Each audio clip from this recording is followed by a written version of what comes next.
This is इस video को like कीजिए और अभी तक मेरे चैनल को सब्सक्राइब नहीं किया तो इस रेड कलर के बटन को दबा के सब्सक्राइब कीजिए और इस घंटे को बजा दीजिए। Welcome to my channel physics and maths by BK sir.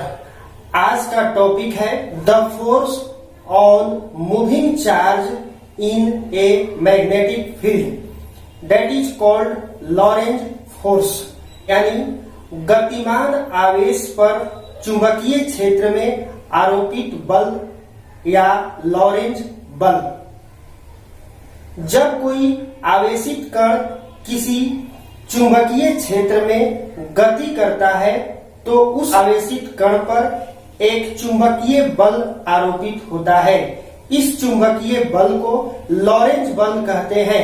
इस लॉरेंज बल का मान F is equal to Q into V cross B होता है। यहाँ Q आवेश है, V आवेशित कण का वेलोसिटी है और B चुंबकीय क्षेत्र यानी मैग्नेटिक फील्ड है।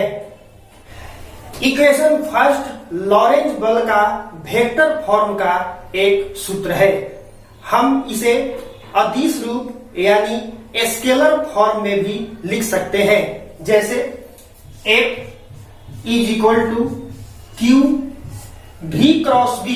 जैसा कि वेक्टर में हम लोगों ने सूत्र पढ़ा था A cross B is equal to AB sine theta. Scalar रूप में अदिश रूप से हम लिख सकते हैं Q V क्रॉस B के जगह VB साइन थीटा। इक्वेशन 2, यह सूत्र लॉरेंज बल के अदिश रूप का है। यहाँ थीटा वेग V और चुंबकीय क्षेत्र B के बीच का कोण है। हमने बताया था electric force F is equal to QE।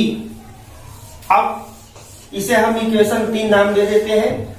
तो अब हम यह जानने जा रहे हैं कि अगर कोई आवेशित कण किसी चुंबकीय क्षेत्र में गतिशील हो और इसके साथ ही साथ विद्युतीय क्षेत्र भी उपस्थित हो तो सिंपल सी बात है कि हम इन दोनों बलों को जोड़ देंगे, यानी चुंबकीय बल प्लस विद्युतीय बल, यही टोटल लॉरेंज फोर्स का मान होगा। इसलिए total Lorentz force is equal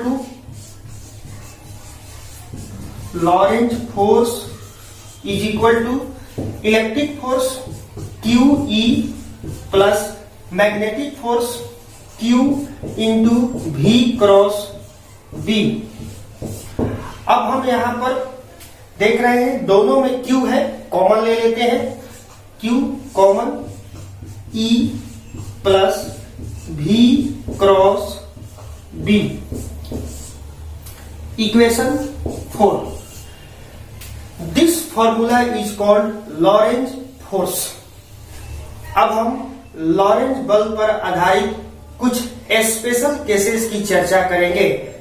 case first, अगर आवेशित कण चुंबकीय क्षेत्र में स्थिर हो, यानी उसका वेलोसिटी V का मान 0 हो, तब लॉरेंज फोर्स का मान क्या होगा? तो हम इस सूत्र में V का वैल्यू 0 रखेंगे। देखते हैं क्या होता है। F is equal to Q into 0 into B sine theta, यानी 0।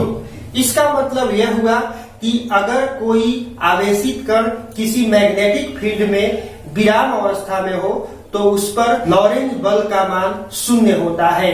Case 2, theta is equal to 0 degree या 180 डिग्री। इसका क्या मतलब है? इसका मतलब यह हुआ कि वेग की दिशा चुंबकीय क्षेत्र की दिशा में हो या चुंबकीय क्षेत्र के विपरीत दिशा में हो, यानी दोनों कंडीशन में हम मान ज्ञात करेंगे। समीकरण 2 से F is equal to Q V B sine 0 degree या साइन 180 डिग्री। जैसा कि हम जानते हैं कि साइन 0 या साइन 180 का वैल्यू 0 होता है तो F का वैल्यू 0। इसका मतलब यह हुआ कि आवेशित कण के बेग की दिशा चुंबकीय क्षेत्र की दिशा में हो या विपरीत दिशा में हो, दोनों कंडीशंस में लॉरेंज बल का मान 0 होता है। Case 3, theta is equal to 90 degree, यानी आवेशित कण चुंबकीय क्षेत्र की दिशा के लंबवत हो तो लॉरेंज बल का मान क्या होगा? F is equal to Q V B sine 90 degree. जैसा कि हम जानते हैं कि साइन 90 का मान 1 होता है। Here F is equal to Q V B, यह लॉरेंज बल का मैक्सिमम वैल्यू होता है। केस 4,